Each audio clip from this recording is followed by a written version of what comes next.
Hi everyone, welcome back to the kingdom.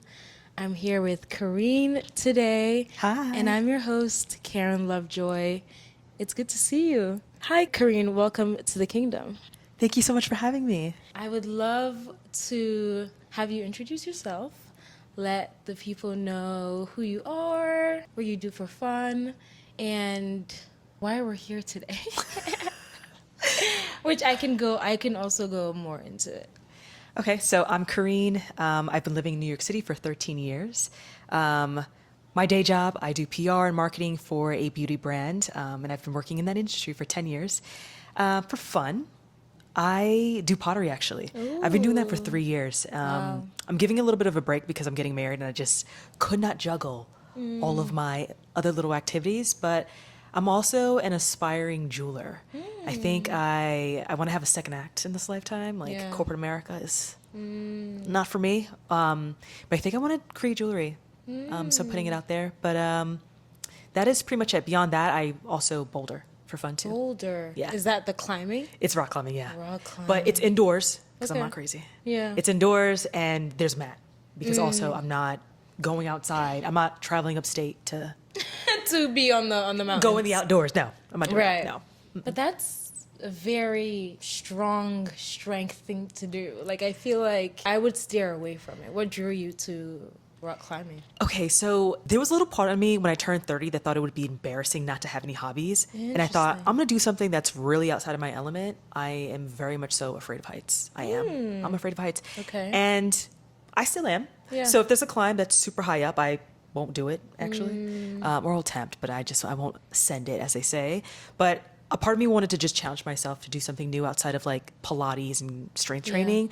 I would say you definitely do have to be strong-ish. So you have to go to the gym and do like workouts to kind of get to the place that you want to be. So how often do you work out? 7 days a week. Wow. Now, some of the workouts are like walking around for 45 minutes. That's a workout to me. But yeah, 7 days a Walking week. around for 45 minutes. Honestly, I've been incorporating that. So I got a library card and I'm like, I need to get my steps in this summer. All the libraries around me are like around 22 to 25 minutes away. Like that's pretty good. whatever location that I choose because they have a bunch. So I'm just going to make getting my book and returning it a nice little weekly activity. Okay, I also think that's fun. Yeah. What kind of books do you like to read? Well, before we continue, guys, isn't her voice so lovely to listen to?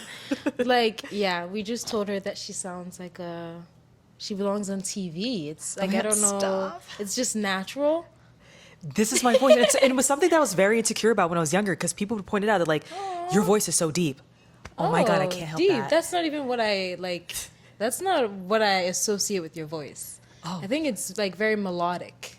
Thank you. Yeah. Ooh, I like that word. Yeah. I like it. Before we continue, because I don't even know where we left off, what were we saying? Oh, you what kind of said books do you like to read? Oh, what kind of books I like to read? Yes. So I love litfic. Okay. So very strange books, you know? Characters doing crazy, strange things. Okay. In a very poetic writing. So, yeah, I guess, what kind of books do you like to read? Surprisingly, thrillers. I just finished reading Dark Matter by Jason Crouch. My Oura ring thought that there was something wrong. Oh my gosh. That's how fast my chest was like beating. Wow.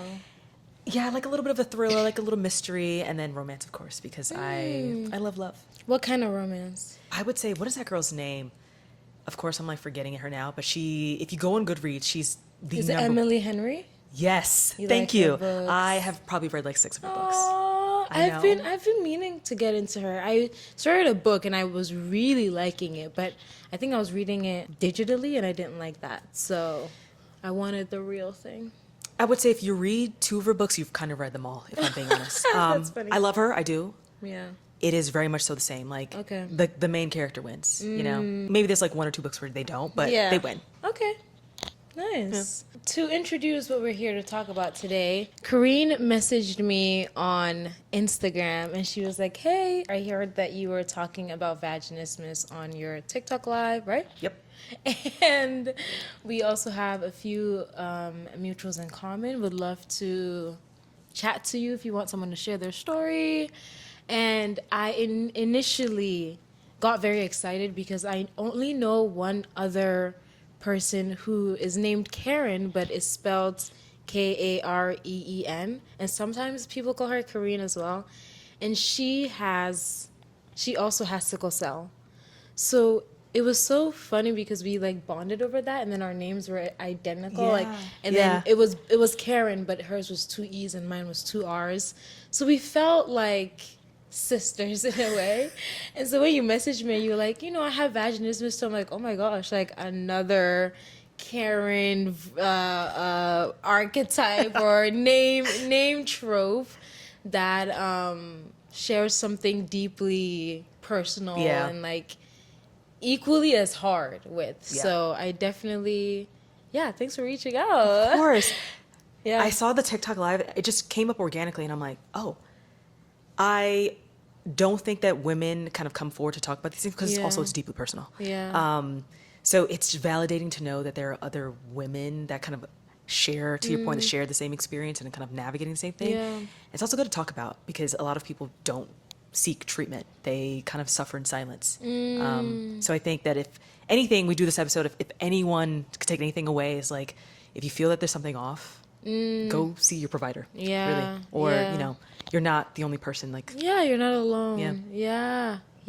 Well, what I do on every podcast episode is I talk about what I'm welcoming and what I'm exiling into the kingdom. So it could be like a book that I'm reading or a song that I like, an artist, a thought, a quote, a philosophy, So one thing you're welcoming and one thing you're exiling. I think I'm welcoming confidence in this new kind of like stage of my life. And I think I am exiling the stronghold of shame in my life. Wow, we're Yeah. exiling shame. Yeah. I love that. I think I'm just like laying it at his feet. I think I just have to do something new. I feel like for the first time in a long time, I truly want to seek healing. Wow. Yeah. That's gonna make me tear up.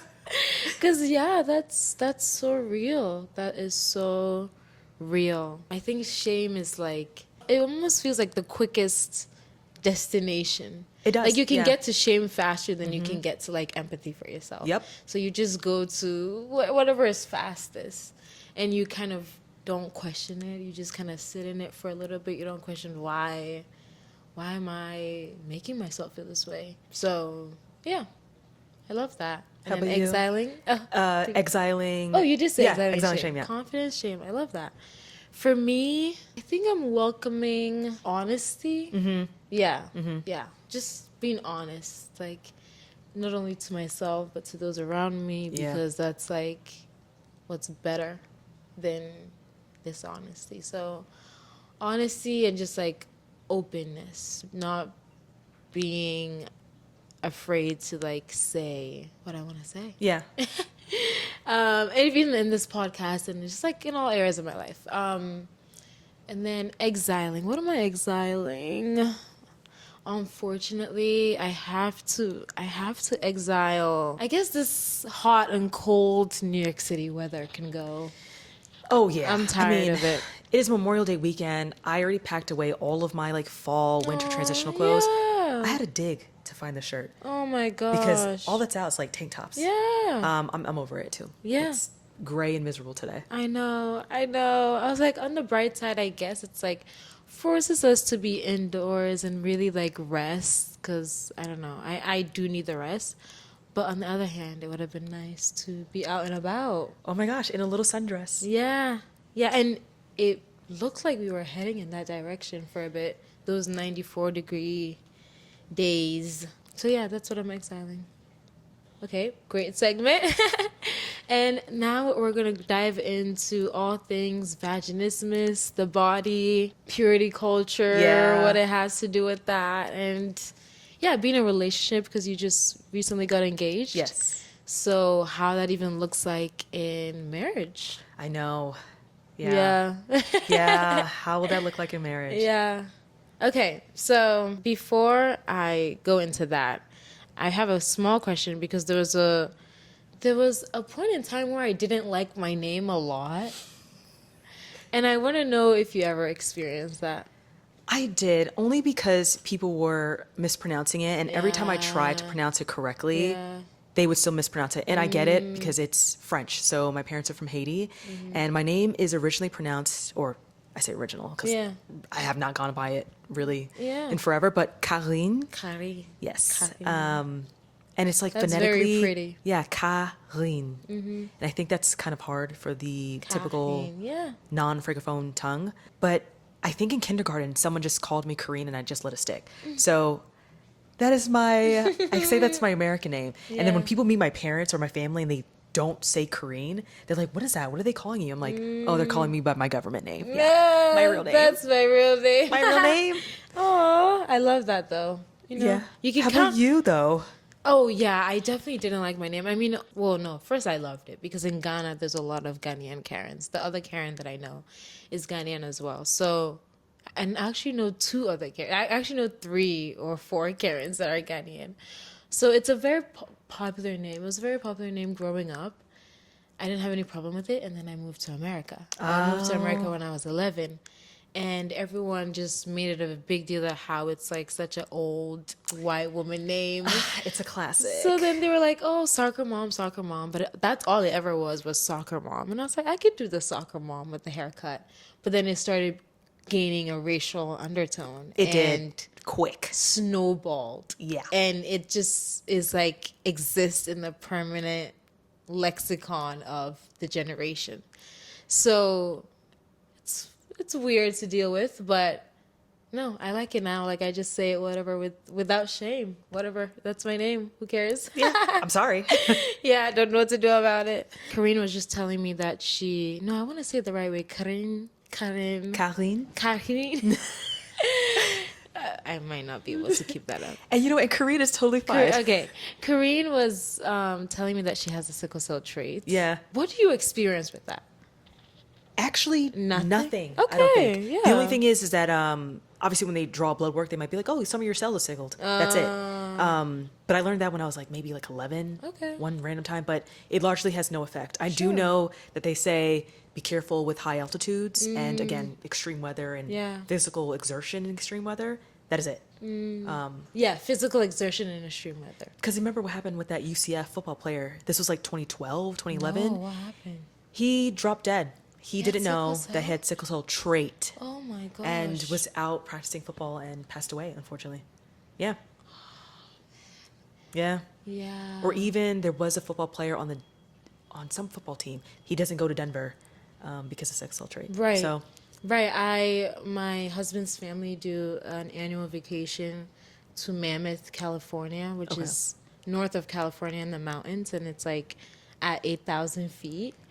And I went for the first year when Lucas and I got married. We were like, we're going to brave this. It might be a little treacherous, but we can do it.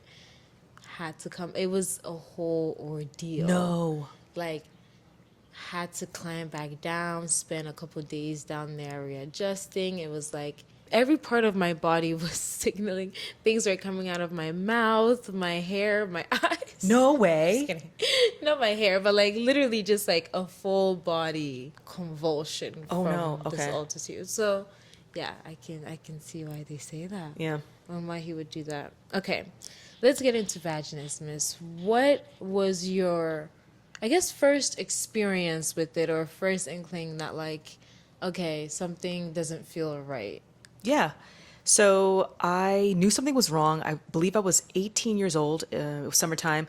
My friends wanted to go to the beach, and I feel like that's a classic story. You find Right. out when you like have Wanna to have- insert wear a insert something. tampon, Yeah. yeah. So we were going to the beach, and I didn't think that there was anything wrong.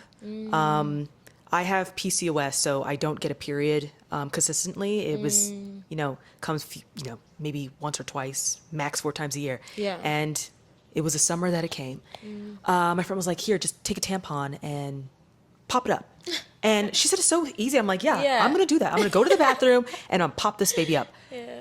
I think I was in that bathroom for 20 minutes because they Yeah. came knocking. They're like, oh, is everything okay? I'm like, yeah, except I don't think that I could wear this. And they're like, what do you mean? I'm like, oh, maybe it's because I've just, I'm a virgin. I've never had sex. So maybe that's the reason why I can't pop this thing in. Yeah. And they're like, no, well, us too. Yeah. So like, we're good, actually. Like, we could wear this. That's so funny. I went to the beach with shorts on because I had to wear, a pad. Yeah. And I didn't go in the water. So I ignored that then. I was like, yeah, it's not a big deal. This one-time thing. Didn't go in. I believe I was going to a OBGYN appointment to get my first pap smear when I was 21. And she tried to insert the, what do you call that? The speculator, I believe that's what it's called. Yes. In, and then I like shrieked. And I was like, no, I don't think I could do this. Yeah. And she was like, you know what? We're going to have you come back and you're going to have to go under. So go under local anesthesia and we're going to have to just see, what's up, if there's anything wrong. Wow. Scheduled an appointment, was under. And when I woke up, she was like, so you're actually fine. There's nothing wrong. She's like, but you do have vaginismus. And she explained what the condition was. And she was like, here is a prescription to go to physical therapy. Yeah. Yeah, that's exactly what So there I was at age 21, scared because I had obviously gone on the internet and had Googled this and I had saw what other women experience with this condition, specifically Christian women. Right. And that was very nerve-wracking. And my 8-week physical therapy sessions were not great. They were not great. Really? No. Oh my gosh. The PT, all she did was try to insert the tip of her pinky finger. Yes, mine did the same thing. The tip of her pinky finger. Yeah, and then to me, I was like, that's huge. I was looking at that you're going to put that where?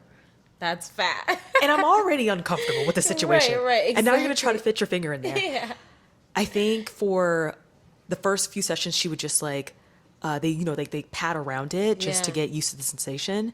And then she put it in, took it out, and it felt like someone had put jalapeno peppers on top of a stick and inserted it. Yeah. Because it burned. It was burning. Yeah. Burned. For sure. That was very traumatic. And I don't think that I feel like for the next 2-3 weeks afterwards, I was scared. Because I'm like, if this is the experience, I don't want to keep doing this. Yeah, it was Did rough. you also do PT too? I did. I have literally the exact same story as you. So, can't put a tampon in, you ignore it. I actually tried to have sex once, and they were just like, it's not going anywhere. And I'm like, yeah, I don't know what to tell you. It was good that we tried. I actually knew this would happen, so Yeah. But yeah, so then I went to get a pap smear, and even going there, I was like, listen, I have had many instances with not being able to fit anything in, and so she didn't do the pap smear, but instead she did a cotton swab, a tiny little thing to see if there was anything stopping the hole. And she was like, no, it's there. But even that, cotton swab thing, I feel like I felt it for the next 3 days. Yes. Yeah. I felt it for the next 3 daes of oh my gosh, there was something there. And then she referred me to PT, and same thing. I mean, we did some breathing exercises and So did you discover this while you were married? No, before. Before I was married. So I went into my relationship now with my husband, being hey, this thing, and you need to help me, because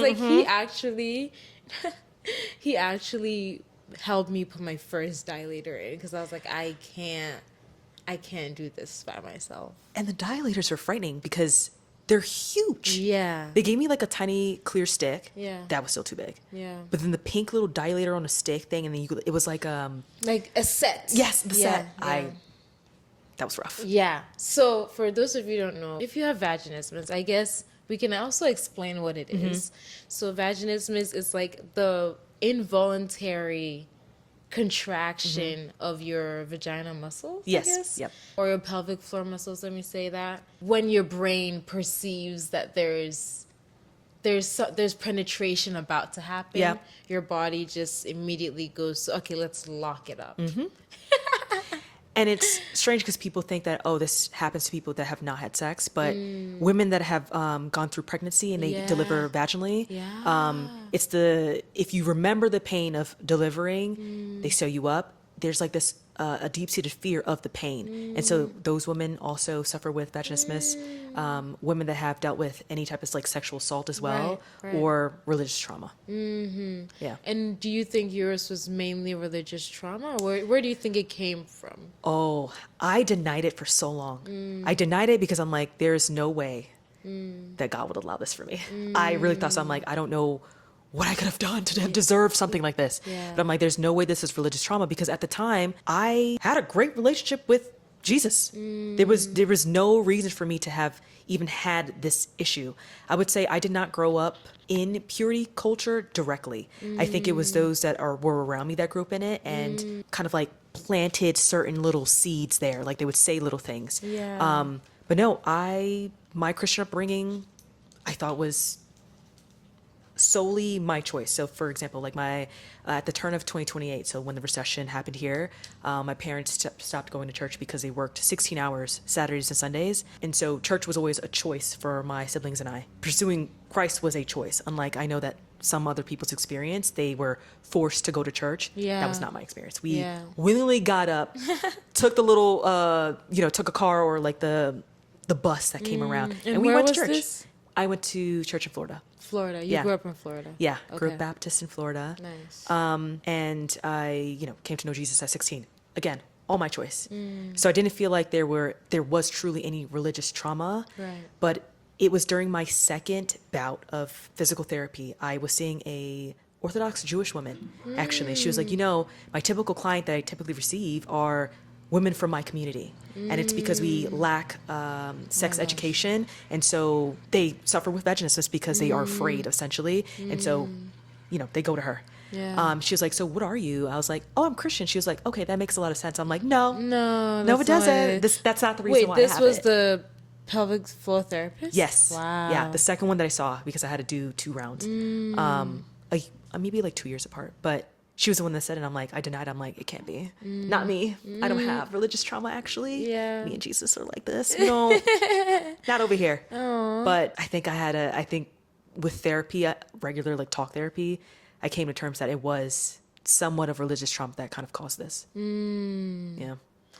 Talk therapy outside of physical therapy. Yeah. Because they recommend it because it's both brain and body. Yeah. Yeah. Okay, how do you reconcile with like, I love this religion and relationship with Christ, but parts of this is what allowed this to happen? How do you reconcile that within yourself and, yeah, your feelings around it?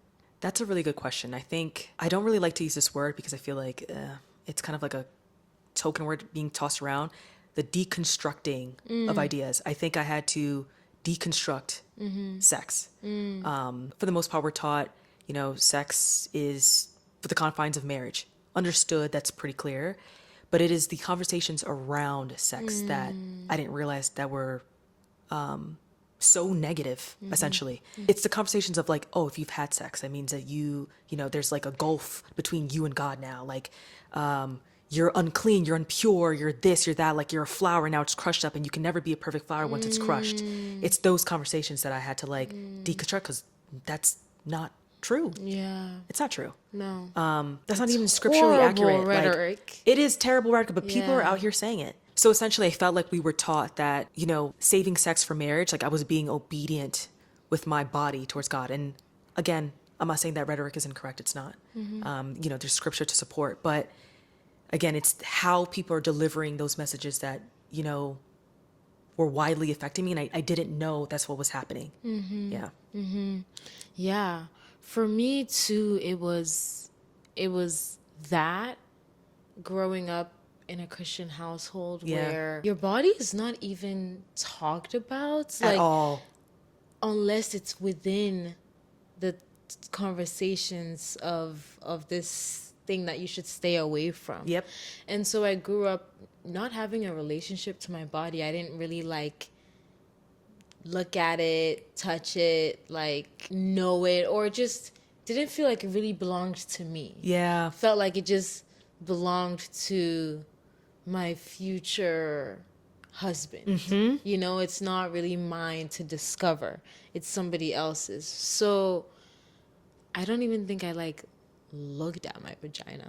Yeah. And that was something that I had to do in physical therapy. And she told me, like, just go sit in front of a mirror. Wow. And just, like, stare at it. Like, just literally stare at your vagina hole for as long as you can. I didn't realize I didn't even know what it looked like.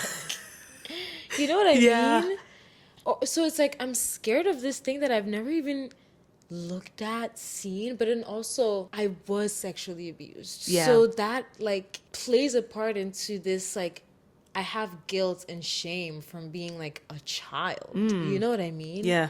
And having this thing happen to me, but then also not able to talk about it with anybody, and then have to carry with me into adulthood where my body is a shameful, sinful thing. And it wasn't even your choice. Right. In the matter. Yeah, Either. yeah, exactly. So it's a combination of both, but I don't even know where I was going with what I was saying. But I think you were saying how you reconcile with it, like with the two parts of you. And it's a hard thing. There's also another element. And I'm not saying, for those that are like listening and they have this condition, I'm not telling you to do this. I'm really not. This is a disclaimer. After I was done with the first round of physical therapy, there was this guy that had a little bit of a crush on me. I had a little bit of a crush on him too. You know how it goes. And once I found out what my condition was, I did tell him. And I also told him, like, largely, I'm like, I don't hook up. Like, I'm not that girl. Like, I don't hook up. I'm not that girl. Yeah. And one night we exchanged some texts. I'm like, you know what, let's hang out. Because we would hang out from time to time. And we hung out, and I told him, like, I finished physical therapy. And I can successfully, like, put in a dilator, not too big, but I could put a dilator, and I was explaining my feelings around it. And he was like, well, do you want to try? Oh, gosh. And a part of me was like, yes, Yeah. actually, I do want to try. Yeah. And Let's see if we've been successful. and I had sex that night for the first time. Wow. This was actually maybe 2 years after I had finished physical therapy. So it had been a while. I had sex for the first time, and it only hurt for maybe like a microsecond upon insertion, but that was always the case. Even with dilators, it just hurt just when you go in for yeah, exactly. After we were done, I went home and I cried because I was like, I felt normal for the first time. Like, there is nothing wrong with me. I can get married and I don't have to worry about a man leaving me because we won't be able to like have sex or have kids. I felt normal for the first time. And I'm sure if I like told this story to a different audience, it'd be like, girl, you did what?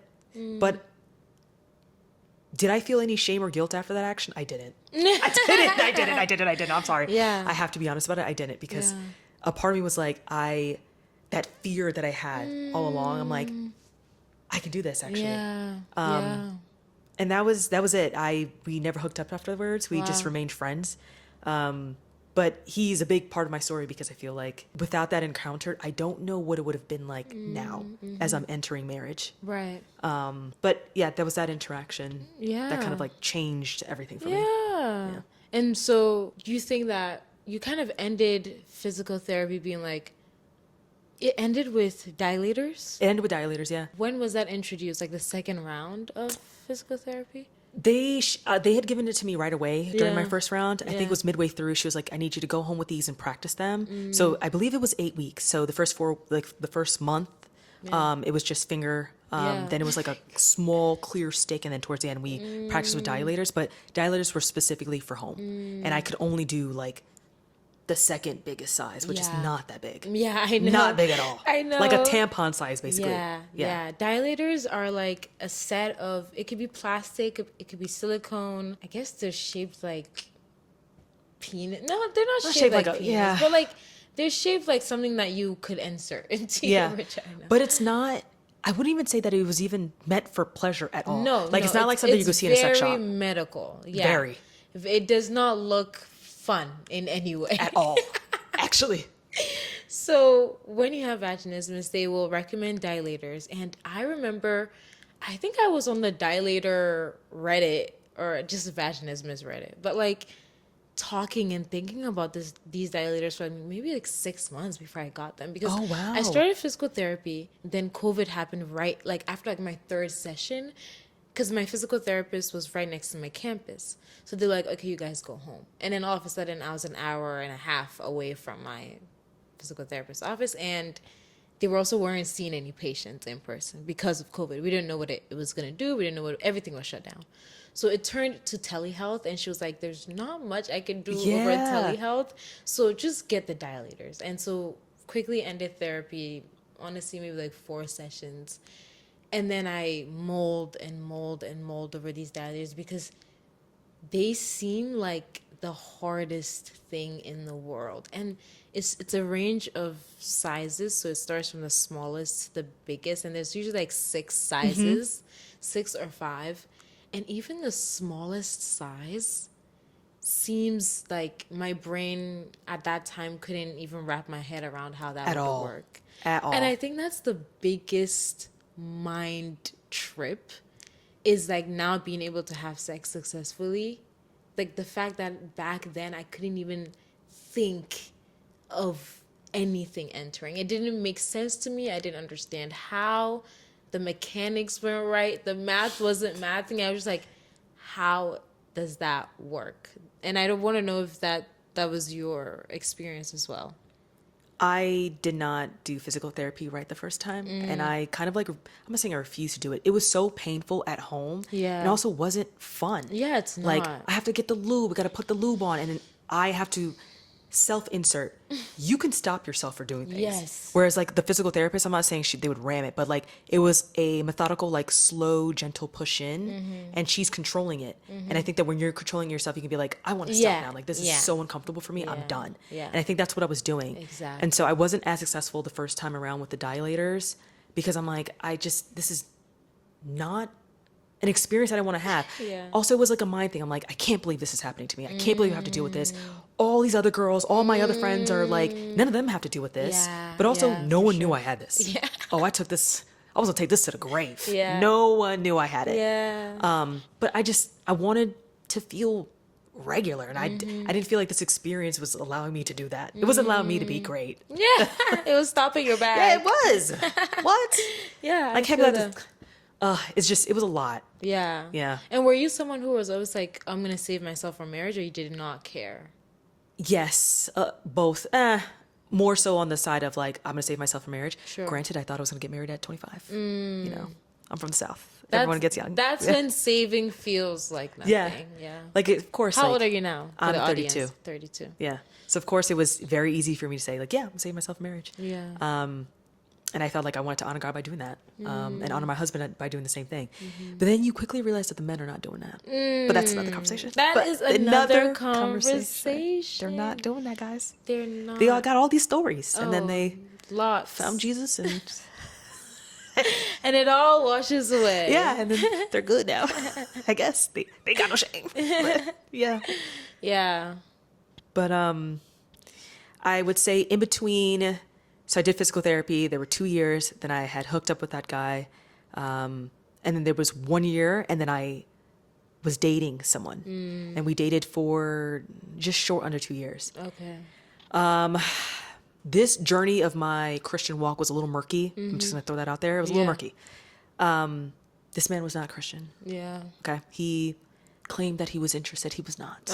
They always say that. And truly believe it. Like, they say it the first time. They believe start it. to convince themselves. They're not lying. Like, he just was incredibly disinterested, and I should have just ended it in the beginning, but I didn't. Yeah. And of course, at the beginning, we were not having sex because I didn't want to. Simple as that. I just did not want to have sex. That's not what I wanted to do. I didn't feel like I was honoring God by doing that. So I didn't. And then it got to a point where the relationship started turning a little rocky, so we started to. And of course, the sex was extremely painful. And so I tried to largely avoid it. And of course, that's going to be a problem with a person that is used to having sex in relationships. There's no issues. And here I am. And it's a whole like dance. Slowly insert, stop, wait. It's painful. Keep going, stop, wait. That's not what he was used to. And I would say that one of the few reasons why we broke up was because of that. I remember going to my doctor to get the second prescription to do physical therapy again. And she looks at me, she was like, are you attracted to your partner? And I'm like, what, girl? She's like, are you attracted to him? I'm like, yeah. She's like, okay, I was in a relationship for 7 years with a partner, Wow. and I developed vaginismus because Oh. I, I was also gonna mention like how much attraction yeah, do you think is involved? a little part of it. Yeah. She was like, I just grew unattracted to my partner. I wasn't meant to be with him, and my body actually shut down. She's because when we I've broke heard a up, lot of. Yeah, it was right back to yeah, right back to normal. normal. Sometimes it's a lot to do with safety too. If you Yeah. feel safe with the person, your body knows, and if you don't, yeah. Your body will literally shut that down. And I would say there was a lot of things wrong with that relationship. I don't think that I was emotionally safe there. And imagine someone, force is such a strong word. I do not want to use that. Pressuring you constantly to have sex, and it's not Right. an enjoyable experience for you because there's something, Yeah. something going on down there that's like not Yeah. allowing it to be as pleasurable as it could be. And outside of like the physical pain, there's also if sex hurts, you're not gonna be jumping for joy at the idea of it. At all. Like it's actually the last thing I want to do. It's Truly. It's a chore. It's a chore like, now. you know what I mean? So that bleeds into the nature of the relationship because it's like, well, you have to understand why I'm not excited. You know what I mean? Because it's going to hurt. And even when it stops hurting, it's like now I've built this like thing that's in my head for has been there for years. It's not going to disappear in one day or It like does not. in a month. Nope. It's going to take years to like be excited about the thought of it. At least from in my experience. So, Because even in like the honeymoon stage, I'm still human. I still have like feelings of like, like sexual tension. yeah. Even with that, I was still afraid, I guess. Yeah. Like unconsciously, I'm like, yeah, we could do it tonight. But then I guess we get and we're in action. I'm like, Yeah, well, yeah, actually we can't exactly. So, yeah. it was rough, but I'm grateful that I had that experience a little bit because I'm like, I know what I need to work on and I know what I need to deconstruct. I know what I need to heal from to no longer have to experience this moving forward. And what do you think that is? I think rewiring my brain about sex, having positive sex talk. And there were a few times where like I would listen to podcasts, like sex positivity podcasts. I would read other women's like success stories and like they don't suffer through it anymore. And, that was really it because again, I didn't have anyone to talk to about this. And I think that it's a little bit taboo. Like no one, I'm obviously not talking to any of my girlfriends. They're also a Christian that I'm hooking up with my boyfriend. We're not, yeah. I'm doing that in secret, guys. I'm not talking to you about this. And I'm not telling you my struggle and the reason why I feel like I kind of have to do this. Actually, I didn't, but like, I'm not going to discuss this with you. I kind of had to just, again, lean into more of like a sex positivity kind of like mindset to kind of get over Sex some hump. positivity. Yeah. Yeah. And I love we were having a conversation earlier and you said that you don't engage in negative self-talk. Like when it's No. around you, you don't want to participate in it because the guilt and the shame does so much damage. I want you to like expand on that. I know people are not doing this on purpose and they are largely, how would you say? It's a little bit of like legalism. Like these are standards that I have. You should abide by these same standards. And I can understand why certain people do that, but you don't realize how damaging certain things are. Especially because I feel like a lot of the churches here in New York City are non-denominational for the most part. So you have people coming from all various backgrounds, like charismatic or like more regimented backgrounds coming in with what they think sex is and their views on it. So yes, if the conversation comes up, and it's usually men that tend to bring this up, and if it barks like purity culture, talks like purity culture, I shut it down. And I'm usually that one wild girl in the conversation that's saying something like kind of outlandish, like actually no, you not being able to go out on a date with a girl because if you hold her hand, you are going to get hard. Yeah, that's it. And eek, because those people get married and they have no self-control, even towards None their partner. at all. Because they think that now it's safe to act on this during this Because, time. yeah, And they get disappointed when their partner is not wanting to do it 2-3 times a day, every 7 days a week. literally. But I feel like I didn't answer your question there, but I avoid any conversation where I feel like I will get up and leave a service if I know that's where a conversation is headed towards, because I do believe that it will plant certain seeds, and that seed will blossom into a plant, and it's going to take me a long time to uproot it. Because they're largely around conversations around sex, there is shame. Like, you should feel like ashamed that you've done these acts. Like, this is not honoring God, not honoring your body, like not honoring your future spouse, whatever the case is. Those are the conversations. You can't serve if you're doing this. Yes. You can't serve if you're living with your partner. There are all these things, and again, I get it, I understand it, but that is going to keep me in the fear of like a sphere of shame. Like, you're bad. You did this and you're wrong. Like, you're never gonna find a partner that's really good. Like, your partner, because you've acted on X, Y, and Z. Yeah. And then also when you, on the opposite end of the spectrum, don't act on XYZ, you do it the right way. A lot of people get married and realize, oh shoot, like we thought this was gonna be simple Yeah. and easy, and it's the furthest thing from that. I think 2 years ago, I told a friend to come with me to church, where I was visiting a new church in Manhattan, and she decided to just bring a friend along. I told her the topic was going to be on sex. I did. And I actually wanted to hear what this pastor wanted to say on it. She decided to bring a friend along. I did not tell her to do that. Why would you, if it's your first time at a church, Don't bring don't bring another them to- 'cause newcomer. I don't know what this pastor's going to say, because I don't know the pastor. And they could say Yeah. something, they could be wilding on stage, Yeah, okay? yeah. We left the service, and she looks at us, and I did not know this girl at all. And she was like, my husband and I were one of those folks that like waited until marriage.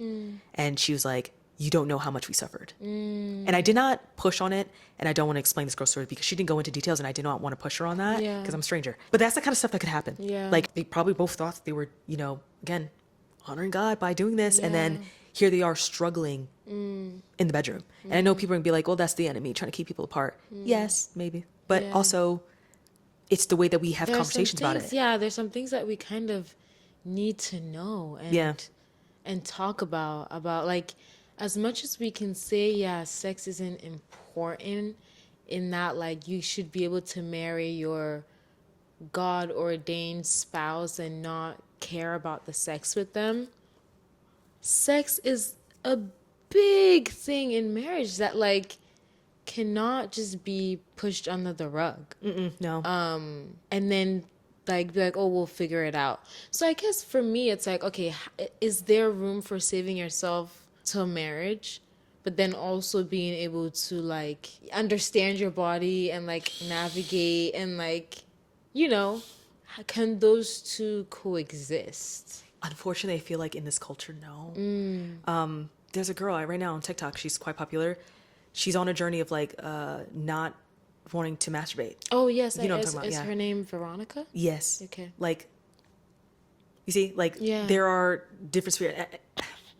It's such a slippery slope. I don't even know how to even answer that question. Yeah, I agree don't with know you. if it can truly exist. Yes.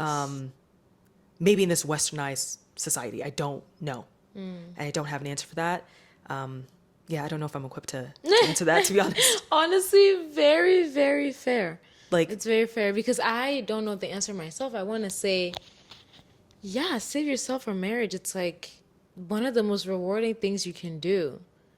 And then on the other hand, it's that same kind of conversations that lead to these experiences. yes. Which is not fun. It's not. It's not like a thing that we can just say, oh yeah, that happened and we move on. It like completely changes for me my even reaction to sex being brought up. Yeah. Or yeah, my whole attitude towards it is not of a positive one still. And I Still? like there's a lot of work that needs to be done. Okay. Like because now I can have sex and it be fun and I enjoy it, which is like more than I can say for past me, you know? Yeah. So even to get here, be like, wow, sex is fun and a great time is a big deal. But I think there's a lot more work that needs to be done of like me like actively pursuing it.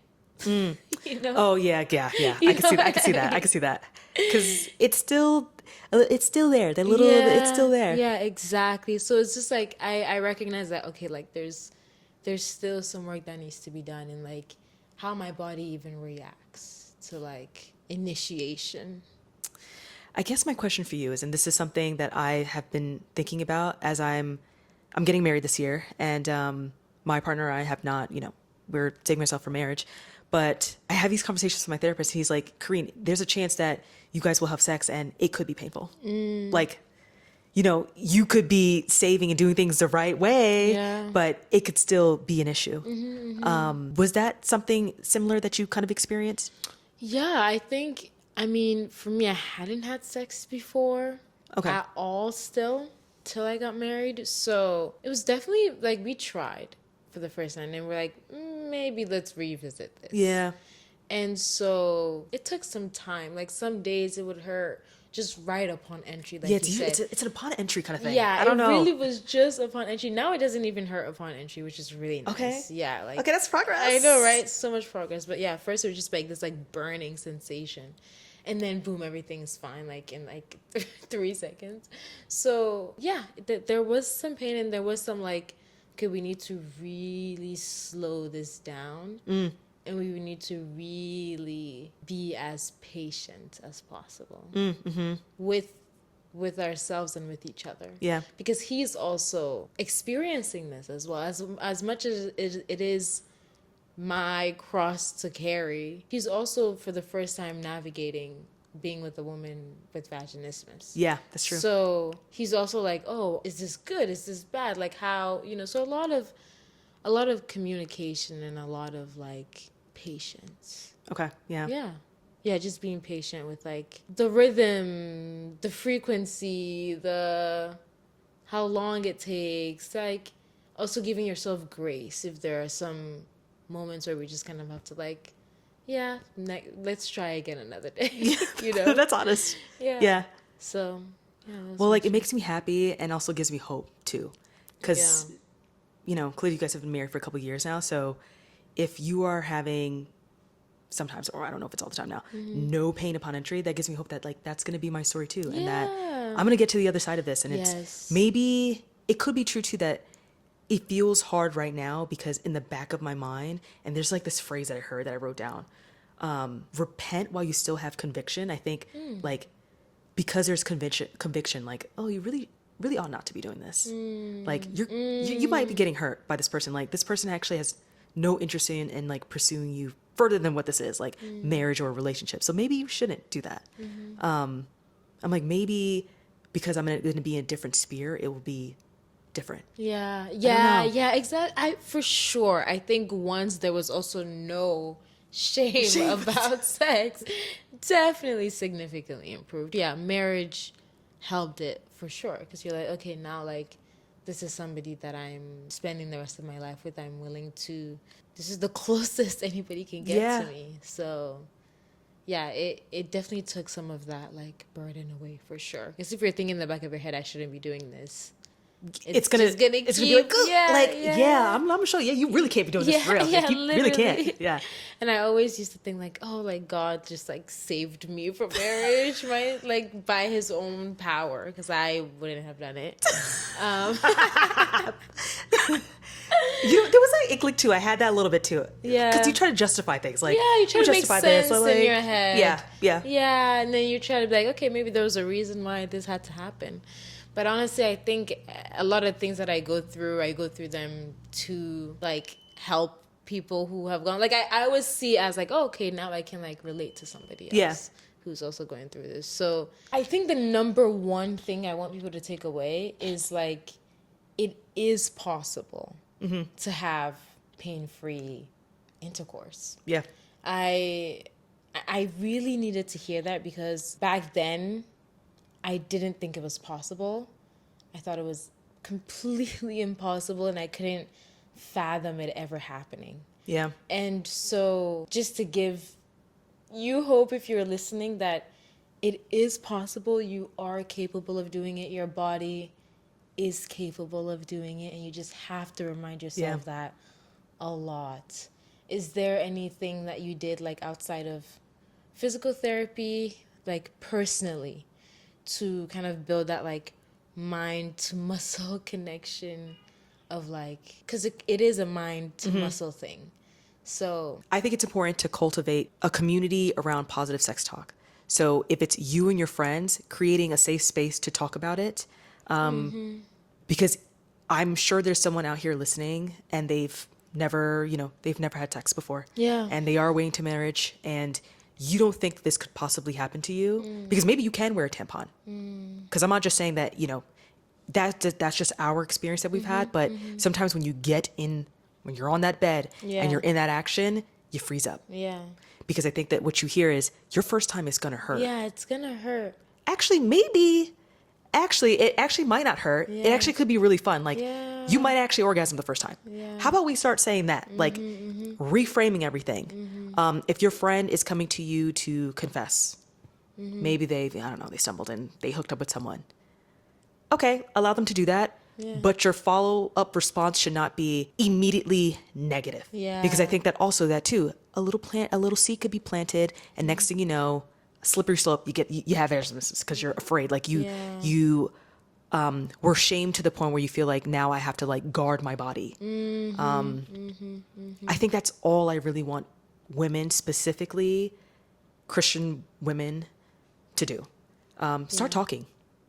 Start normalizing sex within, in appropriate confines. Yeah. But start normalizing it because It's happened. it's happening. Yeah, currently. It's happening. Whether your friends are telling you or not, Yeah. whether you know it or not, it's happening. I just really just want people to just enjoy it, Yeah. I don't think it's something you're meant to like endure it. Yeah. It's something, like here I am, like, okay, I don't know. Because even if you ask, and avoid asking people for advice, if that makes sense, because people give out terrible advice. Like I'll go on TikTok and some woman would be like, yeah, someone at my church just said, whenever they want it, you got to give it to them.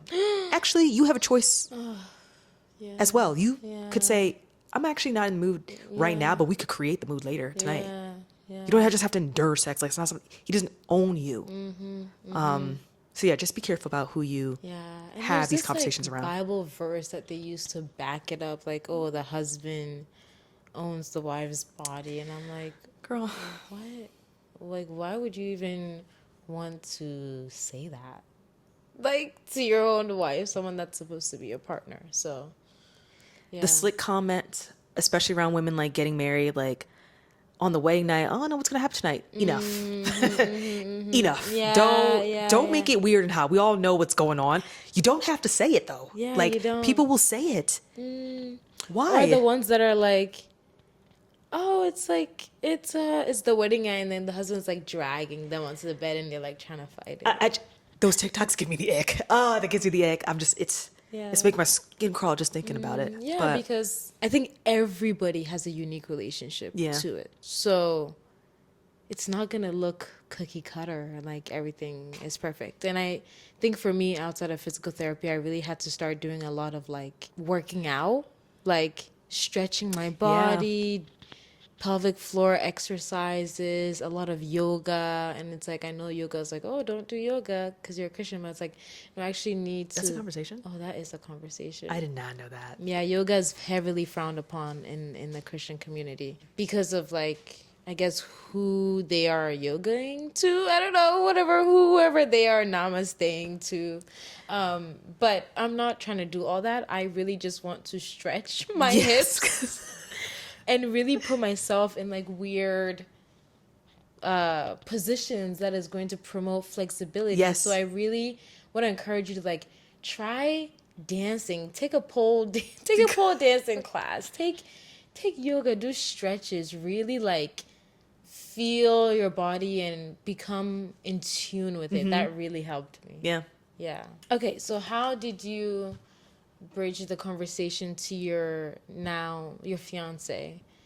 and about like this is what's gonna look like, or this might occur. It really helps who you marry. For sure. It really helps who you marry. I'm sure there are people out there that like probably have partners that pressure them now, or push, like teeter the line, or they push them. Yeah. I would say that my fiance has never done that in the 2 years that we've been dating. So I definitely had this conversation with him. I've told him what it is, and I've explained to him, sent him articles like this is what it may look like. He is so optimistic. He's like, and if it hurts, okay, we could just take it slow at the beginning. Yeah. So it's helpful to know that to have a partner that is willing to take it as slow as you need it to be without any pressure.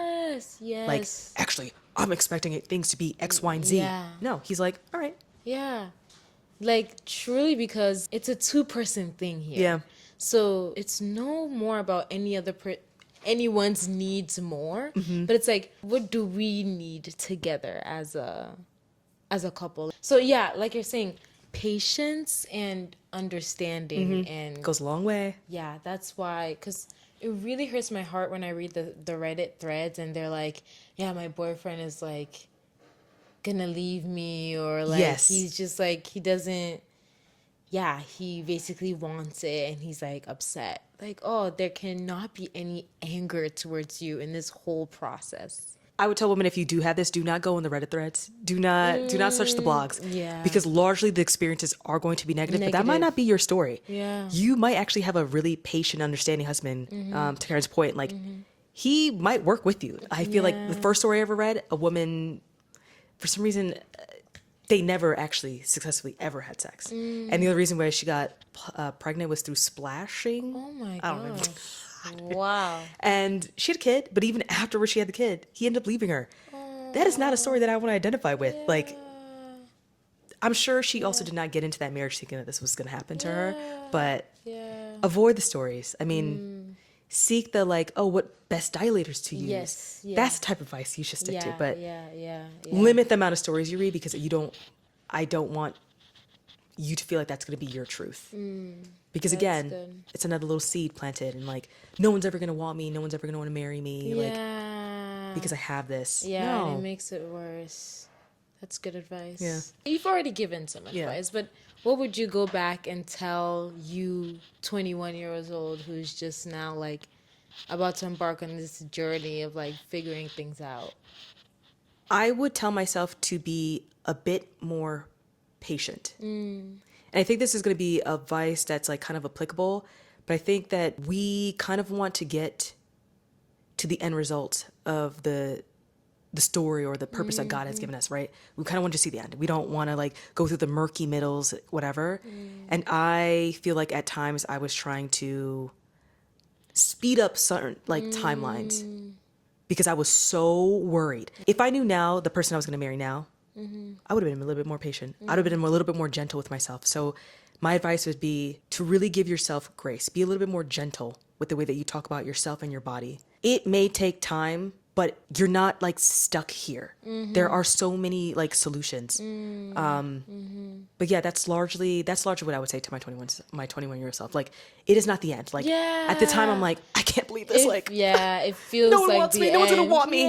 Actually, I've had a great dating life. Like, like there is someone out there that actually does want to marry me, and he loves me just as I am. So just be a little bit more gentle. I love that advice, because it really does feel like you can't even see past your current state. Because it's like, it's so engulfed, it encompasses everything everything about how you move through the world is like, for me, under this lens of like, oh, there's something wrong with me. So yeah, just know that you're also not alone, and you will see your way out, and it's going to take you loving on yourself, being kind to yourself, and being willing to understand your body better. Yeah. And then also, I guess one last thing is just be as open to all your service providers like as possible. So if you're going to get a pap smear, like don't like tough it out. Let them know you are uncomfortable, or like, you have this thing going on. A lot of people also ask me, how do I know if I have it? If you have never engaged in sexual intercourse and you feel like you may have it, one, I think a safe way to probably do it is actually try with a light tampon. See if you can gently insert. And if you Yeah. don't, okay, give it a pause. I think other than that, I would wash your hands and maybe try like with a bit of a fingertip and see. Yeah. Even if And like some coconut oil or like just lube, just use lube, something yeah. like some type of lubricant or even a Q-tip, poke around the hole. Not, you don't have to go in, but just poke around and see how your body reacts to it. Because you will, for me at least, I felt kind of like burning even without it being inserted, or tension. yeah, So yeah. just poke around. Yeah. You'll feel how your body naturally reacts to it. To it, yeah. Yeah. So yeah, I've had pap smears. I've had like ultrasounds internally where I have to be like, okay, like we might have to take this slow, and you might have to put a lot of lube, or maybe let's switch to a smaller size. Yep. What's the smaller size that you have? Even now, still, even after being able to have sex a bunch of times. So yeah, but there is hope. There's hope. And you got this. It's just it's a learning curve. It is. Yeah. I always tell people like you don't know the person that you may walk by may be suffering from the same thing. They just don't know there's a name for it. Yeah. Yeah. But there are definitely girls out there. There's me. Yeah. So Yeah. For sure. All right. Well, thank you so much Thank for you. being Thank you for letting me share my here. story. Yeah. Thank you for offering. It's Yeah. so I'm sure this episode will do very well with so many people. And Yeah. I think, yeah, these are the kinds of conversations we should be having. Yeah. Yeah, especially as Christians. Yeah. So thank you again. Thank you. And thank you guys for listening. Don't forget to like, subscribe to the podcast wherever you're listening, and leave a review or a comment. And yeah, send a DM if you have any more questions, thoughts. We'd love to hear from you. I'll see you guys next. I actually might take a break. There might be no more podcast episode after this one. Or maybe 2 more weeks might go by without an episode because I'm going back to Massachusetts for a little break. So I'll catch you guys soon. All right. Bye-bye.